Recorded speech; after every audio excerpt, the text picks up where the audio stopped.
Hello everyone and welcome back to another video. So in today's video we're going to be taking a look at the temperature anomalies. Second, we're going to be taking a look at the precipitation. Third, we're going to look at the severe weather outlook, and then fourth is the tropical outlook, and fifth is the climate prediction center outlook. And then that will conclude our video. So let's hop right into today's video. So as you can currently see, we have a lot of warm air building in the western and central states, and we have a lot of more neutral, or I guess you'd say, average air building out here in the east. Although we do see this warmth shift a little bit to the east. We also, around the 15th, we do see a cold shot out west, and then some in the Great Lakes region, some cooler air for those guys.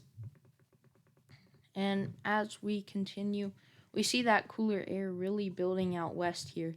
Although we do get our first cold shot around the 23rd, 22nd time frame. Although don't pay too much attention to the dates. This is just a rough idea. This is not an actual forecast. This is just what could happen. So as you can see, we do have the western United States really cooler than normal. Especially the farther north you go. And then the eastern United States, moderately to much below average, depending on where you are.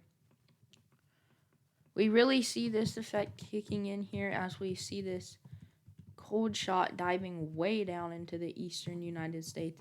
It really peaks around here, where we have much below normal temperatures across this region here. Anywhere north of this line, much below normal temperatures. We can really see a second surge of cold air really pushing down into the United States, moving down into the central and southeastern United States. We really see this cold air ramping up. And as we go into this El Nino pattern, this is in early September. As we go into this El Nino pattern, we're probably going to see an active storm track along these regions here. On the north side of the jet even. And this is the last frame, I believe. Yeah, this right here. We do see colder than normal temperatures across the south central and southwestern and southeastern United States, as well as some of the northeast. This is kind of what I predicted in my fall forecast. And also we saw warmer in the northwest here. So this is lining up with what I predicted for my fall forecast. Now let's take a look at our precipitation. First, we're going to be going with the European model. Let's do this. Alright. This will be around the 11th time frame of this month. You can see the jet stream, how it's going over the top like this. And then we can also see there's not really much of a Pacific jet right now. Because El Nino hasn't really transitioned fully yet, I guess you could say. We're also getting some flow here down further to the south. And so that's really where we're getting a lot of our activity, where the jet streams diverge here, or where it diverges. As this low pressure system is really helping to get all of this energy down here. And then we have the high pressure system over here working in tandem with it to really bring everything in between here, as you can tell. See, these storms are moving over the top and down. That's what's really happening here. We have these storms really riding over the jet stream here. This is going to probably happen quite a bit while we are in this pattern. And then you can kind of see the pattern kind of lifts a little bit as we do have this low pressure system. There's the 540 line. We might see. So we do have this cold front behind it. We don't really have much of a warm front, as you can see from this. But let's see. If I did, I would suspect it would be somewhere in here. So kind of like a sideways low pressure system where we have the warm air rushing out in front of it here, and then we have the cold front here. You can really see really intense low pressure system here, the storm system. If this was in winter, this would be crazy. And you can see that the kind of normalizing the low pressure system as this cold front is turning more vertical, which is typical. And you can see all the warm air rushing up in front of it.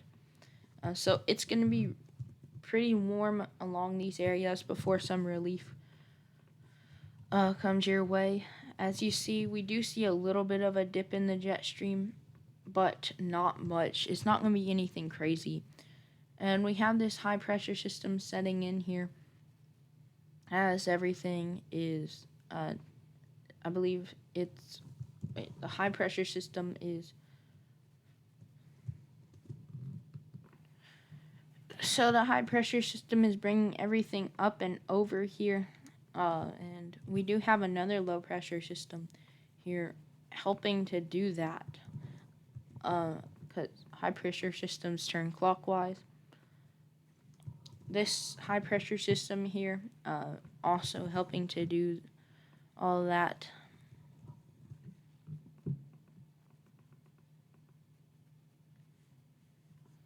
Let's go later on into August. I'm not really seeing much. Okay, so yeah, I didn't really see anything crazy on the Euro model. Let's look at the GFS model. Let's see what we can see on here.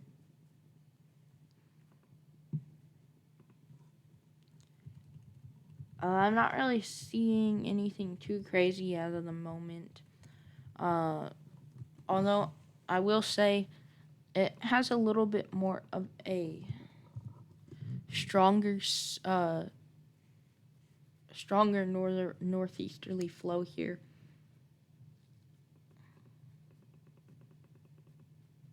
Or a southwesterly flow. Let's see.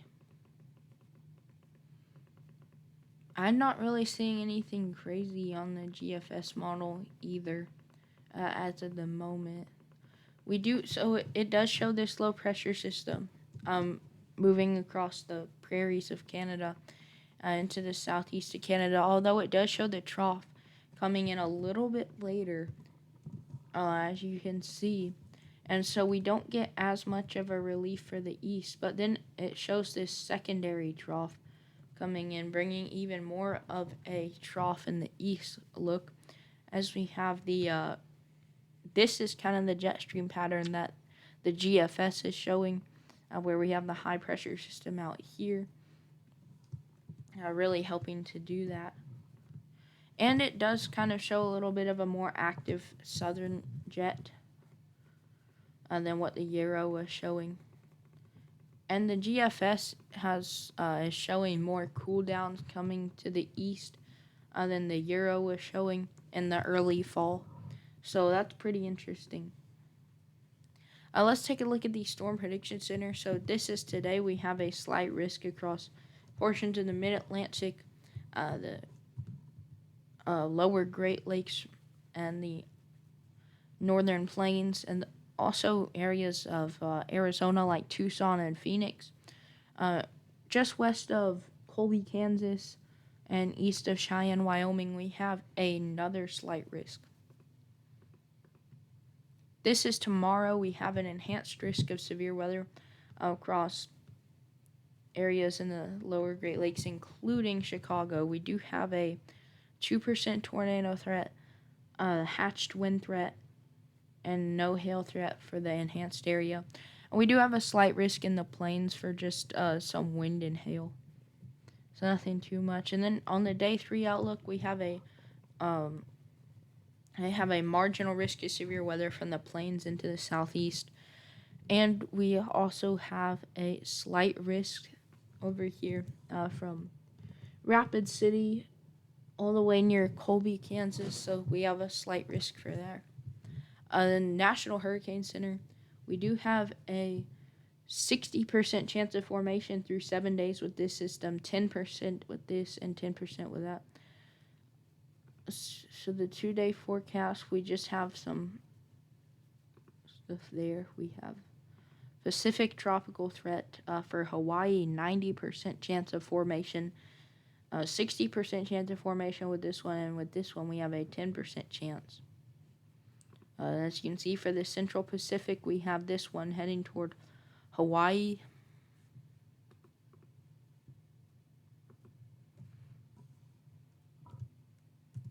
And then this one, let's see. On the Climate Prediction Center, it really shows above normal temperatures for the southern United States, below normal temperatures for the northeast and southwest, and above normal for the northwest. It shows a lot of precipitation for the northern and western United States, and even down into the south central United States. Climate Prediction Center 8 to 14 day outlook. It shows a lot of the nation warmer than normal. And then we have this a little cold air intrusion into the northeast. Above normal precipitation for the northeast and western United States. And then for the southern United States and south central United States, it shows this below normal precipitation. So thank you guys for watching today's video. I'll see you in the next video. If you haven't already, you should check out EpicPen. They have a good deal here. And so thank you for watching this video. I will see you in the next video. Bye.